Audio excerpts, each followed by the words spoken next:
저희가 어제 그리스도의 신성에 관해서 함께 살펴봤습니다. 오늘은 그리스도의 인성에 관해서 함께 이야기를 나누도록 하겠습니다. 예수님께서는 완전한 하나님이실 뿐만 아니라 완전한 인간으로 이 땅에 오셨습니다. 완전한 인간으로 이 땅에 오셨다고 하는 말은 예수님께서 인간의 육체를 취하셔서 사람과 똑같은 인생을 사셨다는 말씀입니다. 인성을 취하셨다는 말씀이죠. 기독교 역사에 있어서요, 예수님의 인성을 거부하는 이단들이 있었습니다. 그 중에서 영지주의라고 하는 이단이 가장 셌는데, 그 영지주의가 주장하던 그런 신학사상이 바로 가연설입니다. 가연설이라고 하는 것은 예수님은 하나님이시기 때문에 그분의 몸도 인간처럼 보일 뿐 사실은 환상이다. 진짜 몸이 아니다. 그렇게 얘기했어요. 그래서 그분의 고난도, 그분의 부활도 환상이기 때문에 결국 이 고난이나 또 부활을 중요시 여길 필요가 없다, 이렇게 주장을 했습니다. 여러분, 이 말을 들으면 이미 성육신을 믿고 있는 우리들에게는 확실히 잘못된 생각이다, 그렇게 생각이 들죠. 그런데요, 영지주의는 서신서에서 기록된 것처럼 초대교회를 가장 힘들게 만들었던, 가장 혼란스럽게 만들었던 그런 이단이었습니다. 그들의 사상은 일반 교인들을 흔들기에 충분했습니다. 그래서 사도 바울이 이들의 주장을 반박하기 위해서 요한복음에서 분명히 말씀이 육신이 되었다라고 분명히 선포하고 이러한 사실에 집중하기 위해서 여러 가지 이 십자가 사상을 증거하고 있는 것을 볼 수 있습니다. 여러분, 사단이 하는 가장 큰 유혹 중에 하나는 뭐냐면 우리로 하여금 예수님에게 집중하지 못하도록 하는 겁니다. 그리고 더 중요한 것은 뭐냐면 우리를 향해서 죽으신 그 십자가의 구속에 대해서 가치를 못 느끼도록 만드는 것이 이 사단의 유혹과 공격 중에 하나라는 것을 우리가 잊지 말아야 됩니다. 그래서 오늘날에도 예수님의 인성을 거부하거나 부인하는 그런 이단들이 제법 됩니다. 여러분들이 잘 분별하셔서, 영적으로 분별하셔서 예수님의 부활, 구속, 특별히 십자가 구원, 그 부분에 대해서 여러분 명확하게 서 있어야 되는 것입니다. 자, 그렇다면 오늘은 인성에 관해서 이야기할 때 인성에 대해서 성경에서 말하는 몇 가지 증거가 있는데, 첫 번째는 동정녀 탄생이죠. 저희가 이미 화요일날 다뤘습니다. 동정녀 탄생으로 인해서 예수님께서 흠없고 죄 없는 속죄 제물이 되셨다 말씀드렸습니다. 두 번째로 그분의 이름과 공생애가 있습니다. 여러분, 예수님께서 당신을 향한 호칭들을 부르실 때 가장 대표적으로 부르신 그 호칭 중에 하나가 바로 인자라고 하는 호칭입니다. 여러분, 하나님의 아들이라고 하는 호칭은 하늘에서 하나님께서 이미 음성을 통해서 주신 그 호칭이고, 예수님 스스로는 가장 많이 불렀던 그런 스스로의 호칭이 바로 인자라고 하는 호칭인데, 사람의 아들이라고 하는 뜻 아니겠습니까? 근데 이 인자라는 말은 성경이 약 80번 이상이나 사용되고 예수님도 항상 자신을 즐겨 쓰던 호칭이었다는 사실이죠.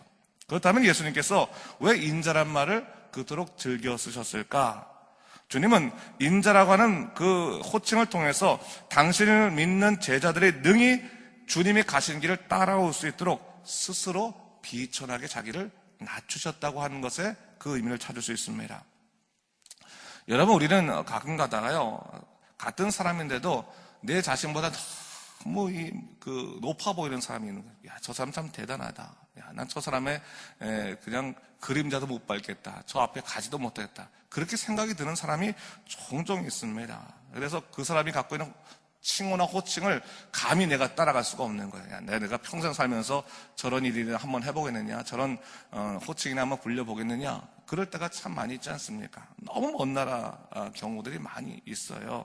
근데 예수님께서는요, 우리와 동행하기 위해서 그런 호칭을 다 버리셨다고 하는 겁니다. 스스로 인자라고 하는 호칭을 정하심으로 해서 가장 낮고 낮은 자리까지 주님께서 찾아오셨던 것입니다. 여러분, 예수님께서 이 땅에 태어나실 때 어디에 임하셨습니까? 가장 낮고 낮은 구유에서 태어나셨지 않았습니까? 그리고 가난한 서민의 집에서 주님이 성장하셨습니다.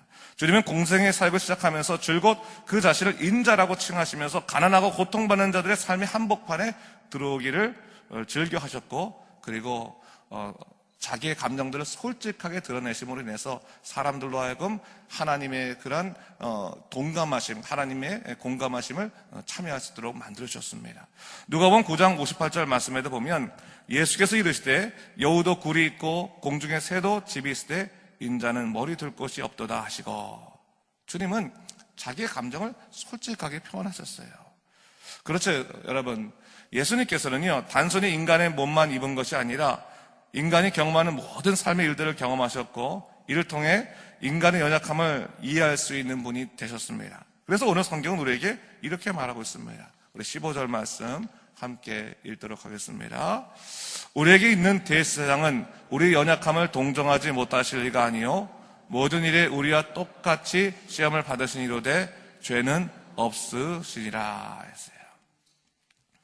예수님은 죄가 없으신 분이죠. 그러나 주님은 온전한 중보자가 되기 위해서 인간의 모든 연약함을 다 경험하셨습니다. 여러분, 예수님께서는요, 우리의 연약함을 다 아시고 공감하는 분이십니다. 우리의 마음을 다 아세요. 여러분의 마음을 다 아십니다. 복음서를 보면 예수님께서요, 연약한 인간으로서의 모습을 증거하는 말씀이 많이 나옵니다. 피곤하셔서 잠이 들기도 하시고, 무화과나무를 보시며 시장함을 느끼기도 하시고, 또 불쌍한 인간을 보고 울기도 하시고, 또 악한 자를 향해서는 분노하고 진노하기도 하시고, 인간으로서 경험할 수 있는 모든 감정을 다 경험하시고, 그것으로 인해서 우리들과 같은 사람이라는 것을 주님은 증거하셨습니다. 여러분, 우리가 예수 그리스도께서 우리 하나님이시기 때문에 하나님은 우리가 별개라고 생각할 때가 많아요. 그분은 높으신 분이고 우리는 죄인일 뿐이다라고 생각할 때가 많이 있습니다. 그런데 하나님께서 이 죄인된 우리들을 구원하시고 우리들과 함께 하시기 위해서 우리들의 모든 연약함 가운데 참여하셨다고 하는 것을 우리가 잊지 말아야 되는 거예요. 사실 인간의 연약함이라는 것은 죄의 결과거든요. 근데 여러분, 예수님은 죄를 짓지 않으셨기 때문에 인간의 연약함에 들어오실 이유가 전혀 없습니다. 그럼에도 불구하고 이 죄된 인간들이 연약한 삶 속에 살기 때문에 주님은 친히 이 연약함의 삶 속에 들어오셨다고 하는 것을 우리가 집중해야 됩니다. 생각해 봐야 됩니다. 왜 그렇습니까? 사랑 때문에. 우리를 구원하시기 위한 당신의 사랑 때문에 이 연약함의 삶 속에 들어오셨다고 하는 거예요. 주님은 인간처럼 두려워하실 때도 있었고 인간처럼 고민할 때가 있었습니다. 그 인간으로서의 모습의 가장 절정의 절규가 겟세마네의 기도에서 찾아볼 수가 있는데, 마태복음 26장 38절을 보게 되면 십자가 고난을 앞에 두고 제자들에게 이렇게 말씀하신 것을 볼 수 있습니다. 이에 말씀하시되 내 마음이 매우 고민하여 죽게 되었으니 너희는 여기 머물러 나와 함께 깨어 있으라 하시고 했어요. 우리 예수님께서도 감당하기 어려운 고난 앞에서 두려우셨던 겁니다. 하나님의 아들이셨지만 인성을 지닌 인간이셨기 때문에 주님도 다른 인간들처럼 그러한 감정을 느끼신 것입니다. 근데 중요한 것은 뭔지 아세요, 여러분? 똑같이 두려워하셨지만 그 두려움에 지지 않으셨다고 하는 겁니다. 인간의 그 고통의 삶에 지지 않으셨다고 하는 것입니다. 주님은 오히려 그 극도의 두려움 앞에서 어떻게 했습니까? 하나님 앞에 간절히 기도함을 통해서 아버지의 뜻을 이루는 믿음의 역사를 이룬 것을 볼 수가 있습니다. 마태복음 26장 39절 말씀 우리가 같이 읽도록 하겠습니다. 조금 나아가사 얼굴을 땅에 대시고 엎드려 기도하여 이르시되 내 아버지여 만일 할만하시거든 이 잔을 내게서 지나가게 하옵소서. 그러나 나의 원대로 마옵시고 아버지의 원대로 하옵소서 하시고. 주님은 두려우셨지만 땅에 엎드려 기도하시고 하나님을 의지하셨습니다. 주님 말씀하셨죠. 나의 원대로 마옵시고 아버지의 원대로 해달라는 기도를 통해서 주님은 자기의 연약한 삶을 이기시고 하나님의 능력의 삶 가운데 들어가셨던 것입니다. 여러분, 예수님의 인성은 바로 우리들에게 이 세상의 모든 시험과 두려움을 이길 수 있는 길을 열어주셨습니다. 똑같은 인간이셨지만 주님이 먼저 나약한 인간으로서 어떻게 하나님 앞에 나아갈 수 있는가를 그 길을 먼저 보여주심으로 해서 당신을 믿는 모든 사람에게 나처럼 내 길을 따라오라고 자신 있게 우리에게 말씀해 주신 것입니다. 만일 예수님께서 하나님이기만 하시고 영이기만 하시고 인간이 아니셨더라면 우리는 하나님을 바라볼 수 있어도 주님을 따라갈 수는 없었을 겁니다. 하나님이 하는 일을 어떻게 우리가 따라갈 수 있겠습니까? 근데 주님이 완전한 인간으로 오셨기 때문에 우리는 주님의 말씀을 묵상하고 주님이 하신 그런 인생을 돌아보면서 우리 스스로가 어떻게 이 나약한 삶 속에서 신앙생활을 해야 되는지, 어떻게 우리가 하나님 앞에 나아갈 수 있는지를 친히 예수님의 삶을 통해서 배울 수 있게 되었다는 사실입니다. 겟세마네 기도를 드리고 나서 주님께서 일어났을 때 잠들어 있는 베드로에게 말씀하셨습니다. 마태복음 26장 41절 말씀 이렇게 말씀하시죠. 이 말씀도 함께 더불어 읽도록 하겠습니다. 시험에 들지 않게 깨어 기도하라. 마음에는 원이로되 육신이 약하도다 하시고 했어요. 여러분, 시험에 들지 않으려면 어떻게 됩니까? 깨어서 기도해야 됩니다. 이게 신앙의 원리라는 것을 주님께서 말씀해 주시는 거예요.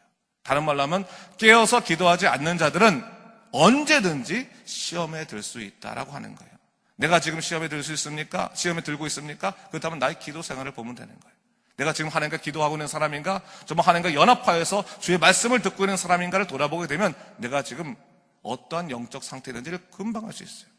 또한 내가 시험에 들어서 주님께 나아가지 못하는 그러한 혼란스러운 삶을 살고 있다면 우리는 예수님처럼 땅에 엎드려 하나님의 뜻을 구하는 기도를 하기 시작해야 되는 겁니다. 그러면 극복해낼 수 있습니다. 그것이 바로 성경에 약속하신 예수님의 인성을 통해서 보여주신 그러한 신앙의 길이라고 하는 것입니다. 여러분, 우리는 육신이 약해요. 육신이 약한 거예요. 우리 스스로 생각할 때 내가 다른 사람보다 조금 성격이 강하고 또 뭐 결심이 강하다고 해서 그렇다고 해서 내가 이 세상을 너끈하게 거뜬하게 잘 살아갈 수 있는 사람이라고 생각하면 안 돼요. 우리 육신은 어차피 약한 겁니다. 우리들은 약하나 예수님께서 그 약한 삶의 길이 어떻게 하나님께 나아갈 수 있는지 분명히 그 삶에서 보여주셨습니다. 그러니까 주님이 가신 길을 따라가야 되는 겁니다. 따라가야 되는 거예요. 날마다 주님 바라보면서 그분이 행하신 그 모든 것들을 우리 삶 속에 이룰 수 있도록 우리도 우리 십자가를 지고 따라갈 수 있어야 되는 겁니다. 오늘 우리가 읽은 히브리서 4장 14절 말씀에 성경이 이렇게 말하고 있습니다. 그러므로 우리에게 큰 대제사장이 있으니 승천하시니 곧 하나님의 아들 예수시라. 우리가 믿는 도리를 굳게 잡을지어다. 하나님의 아들이신 예수 그리스도를 붙잡으라는 겁니다. 붙잡으라는 겁니다. 그분을 붙잡게 되면 우리는 하나님의 능력으로 살아갈 수 있는 그런 믿음의 길을 걸을 수 있다라고 하는 것을 분명히 약속해 주시는 겁니다. 예수님께서는요, 이 육체의 연약함을 기도로 이기셨어요. 그러므로 우리는 이제 어떻게 할 수 있습니까? 예수님이 연약함을 기도로 이기셨던 것처럼 우리는 이제 예수의 이름으로 기도하면 연약함을 이길 수 있습니다. 믿으십니까? 예수 이름을 분명히 기억하세요. 예수 이름. 여러분, 기도가 왜 우리에게 능력이 있는 겁니까? 내가 열심히 간절하게 막 가슴을 찢어가면서 그렇게 기도할 때 그 기도가 가치 있고 깊이 있고 의미 있고 그런 겁니까? 그렇지 않아요, 여러분. 우리가 어떻게 기도하든 그 기도의 내용이 중요하지 않아요. 우리의 기도는 가장 중요한 핵심은 어디 있냐면 우리의 기도가 누구의 이름을 통해서 드려지는 겁니까? 예수님의 이름을 통해 드려졌기 때문에 하나님께서 그걸 받으시는 거예요. 그걸 왜 분명히 기억해야 돼요? 비록 우리의 기도가 연약하고 또 다른 사람 보기에 보잘것 없다 할지라도 그것이 예수 이름으로 기도할 때 하나님께서 그 기도를 받으시는 거예요. 뿐만 아니라 우리가 아무리 삶에 어렵고 고통스러운 일이 있다 할지라도 예수 이름으로 기도할 때 우리는 사단의 모든 유혹과 또한 시험을 이길 수 있고 육신의 나약함과 연약함의 고통들을 이길 수 있는 믿음의 능력을 얻게 되는 것입니다. 그것을 성경은 분명히 우리에게 이야기하고 있어요. 그래서 빌립보서 2장 5절부터 11절까지는 우리에게 마음을 품 때 예수의 마음을 품으라고 얘기하고 있습니다. 여러분, 천천히 긴 구절이지만 우리 다 같이 자막을 보면서 함께 읽도록 하겠습니다. 너희 안에 이 마음을 품으라. 곧 그리스도 예수의 마음이니 그는 근본 하나님의 본체시나 하나님과 동등됨을 취할 것으로 여기지 아니하시고 오히려 자기를 비어 종의 형체를 가지사 사람들과 같이 되셨고 사람의 모양으로 나타나사 자기를 낮추시고 죽기까지 복종하셨으니 곧 십자가에 죽으심이라. 이름으로 하나님이 그를 지극히 높여 모든 이름 위에 뛰어난 이름을 주사 하늘에 있는 자들과 땅에 있는 자들과 땅 아래에 있는 자들로 모든 무릎을 예수의 이름에 꿇게 하시고 모든 입으로 예수 그리스도를 주라 하시나요 하나님 아버지께 영광을 돌리게 하셨느니라. 아멘. 성경에서 마음이라고 하는 표현은요, 그러니까 우리 한국 사람들한테 마음이라고 하는 것은 정서를 말하고 또 마음과 다른 이성적인 것을 생각이라고 하잖아요. 근데 이스라엘 사람들에게는 마음과 생각이 분리되지 않아요. 마음 그러면 뭐예요? 우리의 생각을 의미하는 말이에요. 생각을. 뭘 얘기하고 있어요? 너희 속에 어떤 것을 생각하라고요? 예수 그리스도 그분을 생각하라라고 하는 거예요. 항상 예수님을 생각하라. 예수님 품으셨던 마음을 너희 마음속에 가져라. 이것을 얘기하고 있다는 거예요. 생각과 마음을 동시에 예수님에게 고정시켜라. 너희 시선을 고정시켜라는 거예요. 예수님이 어떤 분이신지 항상 묵상하라. 그분이 행하신 일들을 너희가 놓치지 말아라. 그분은 어떤 분이시냐?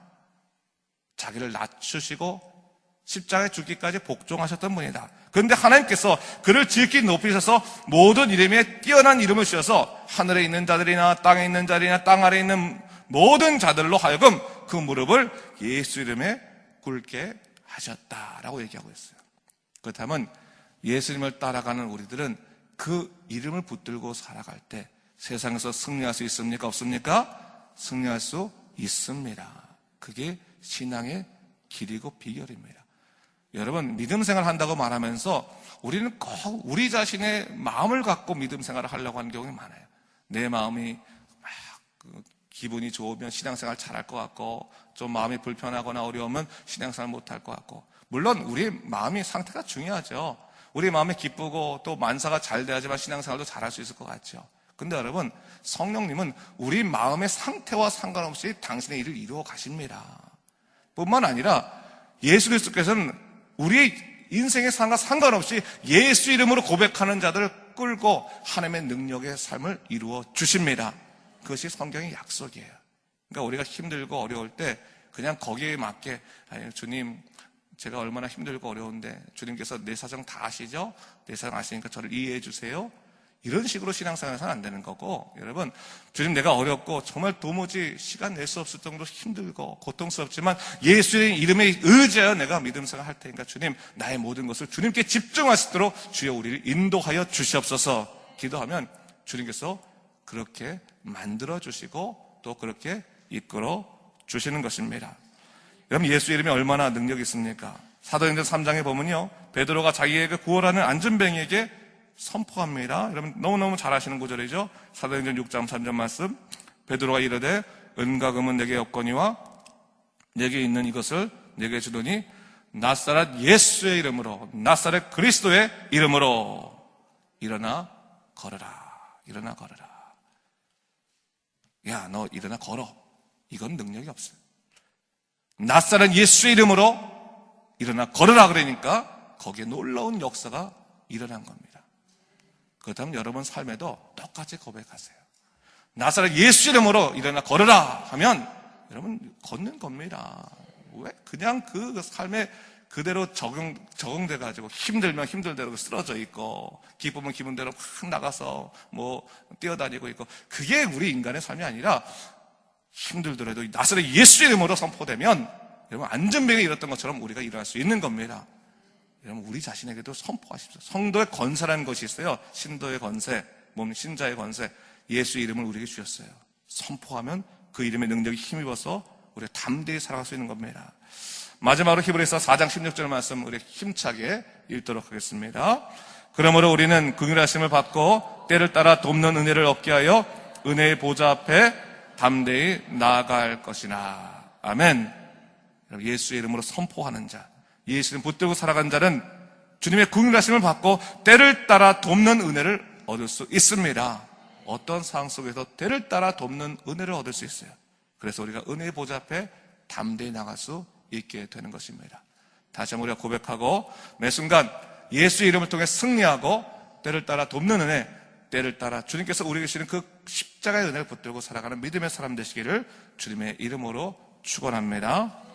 기도하겠습니다. 주 하나님 아버지 참으로 감사합니다. 오늘 우리가 말씀을 통해서 예수님의 인성이 우리에게 어떠한 의미가 있는지를 다시 한번 살펴보게 하시니 참으로 감사합니다. 주님, 우리가 살아가다 보면 너무나 우리 자신의 연약한 삶에 우리 스스로가 우리 흔들려서 넘어져 있을 때도 참으로 많았습니다. 그러나 다시 한번 우리의 말씀 속에서 길을 찾게 됩니다. 예수의 이름을 우리에게 주셨으니 주여 우리 예수의 이름의 힘을 얻고 살아갈수록 인도하여 주시옵소서. 오직 하나님만이 나의 전부 되심을 고백하게 도와주시고 예수 그리스도의 십자가를 붙들고 살아가는 믿음의 지체로 온전히 설 수 있도록 인도하여 주시옵소서. 감사드리며 이 모든 말씀 우리 주 예수 그리스도의 이름으로 간절히 기도드립니다. 아멘.